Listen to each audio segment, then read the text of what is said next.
Welcome to another edition of the Gridiron Report. I'm Jerry Johnson, and in this video, I'm going to be talking about my top takeaways from the first four practices of Texas Tech's fall camp. And first off, I have to say it's been really cool being back. I feel like it feels like the off season's over for me, even though they're not playing yet. They don't kick off the season until August 31st. But getting out there and seeing football, knowing they will be playing a game this month, and then after that, everything just takes off. It's a blur for months and months for me. But it's nice to have tangible things to talk about, to talk with the players, to see them practice, talk with the coaches, all that. But I feel like I have to start with Baron Morton because that's dominated offseason talk. They said Baron and Coach McGuire and Catley, everybody was saying, he's 100%. His arm is right back to where it was pre-injury. And, I'm always skeptical. I am. It's not that I think that they're being dishonest or anything. I got to see it for myself. It's too much on the line. But no, he looks good. I haven't seen him sit out at any drills like he had to in spring before they actually yanked him for the second half of spring ball. Really nice deep balls. That quick release that when I think of Baron Morton, that's what I think of is like how quickly the ball gets out of his hands and on his receivers. And Micah Hudson found that out. I'm going to get more on him here in a minute, but there was one intermediate pass where they're working on a drill and he turned around, the ball was right on him and he wasn't ready for it. And that's to be expected from a true freshman, even a five-star. But Coach Juice Johnson was like, yeah, Baron's passes get on you quicker than the rest. And so that's what I think about with Baron Morton, and I saw that. I saw all the different delivery angles that we've come to know in terms of Baron Morton as a quarterback. When he needs to get around like a tall defensive lineman, he has that sidearm delivery. Yeah, so I've seen that. Only thing I haven't really seen is him throwing on the run a lot, but everything else I still think he can. Obviously, it was a shoulder injury, but there's some arm strength questions there, if whether you can do that or not. But he has shown his arm strength in every other capacity, so I expect that to be there as well. The other quarterbacks look really good. I've only seen them really throw against air, so in the four practices I've been at. But very accurate. Cameron Brown does have a cannon. I was thinking about that just Sunday morning and watching him. Like, wow, he just flicks his wrist and it's just effortless. He really does have a strong arm to go with that athletic running ability. Will Hammond just looks like the natural. He just looks like he belongs. Like he's in, he's in his element when he's out there. And Jake Strong's been like, I haven't seen him make a mistake yet. And when I've been there, he's just accurate and solid. So I haven't given up on Jake Strong despite his rough true freshman season last year. So I hope a lot of Red Raider fans haven't either. So I like what I've seen from the quarterbacks. I think offensive line would be another big question mark I had, and I continue to have all off season. When I got there, it was either the first or second practice of camp. We already knew Sterling Porcher was going to be out the left tackle for a little bit with the hammy.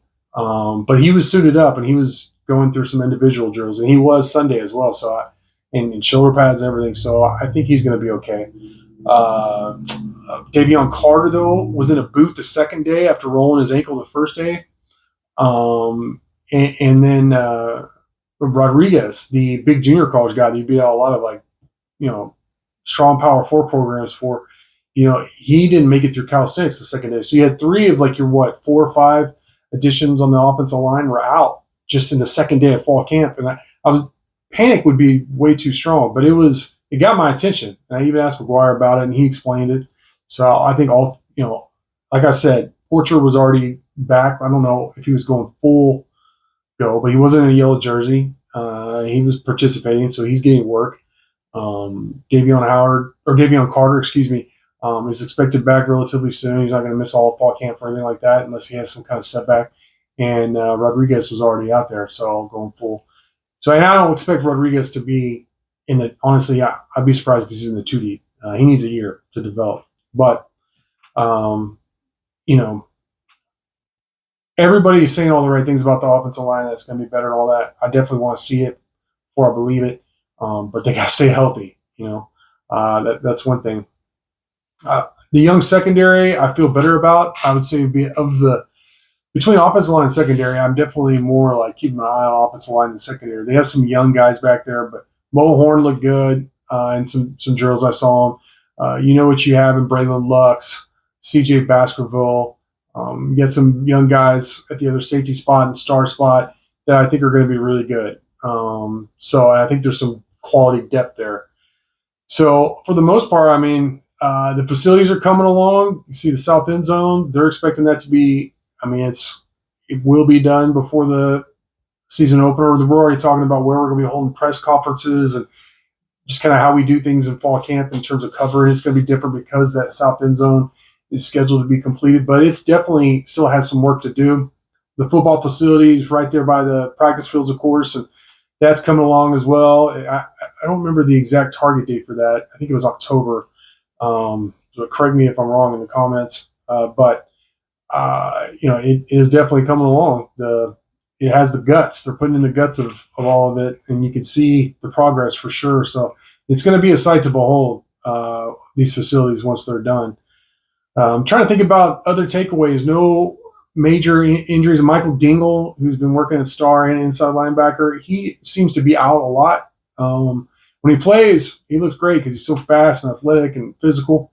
And he's very intense in practice, even though he's wearing the yellow jersey and not full go. He's like one of those screaming hype guys.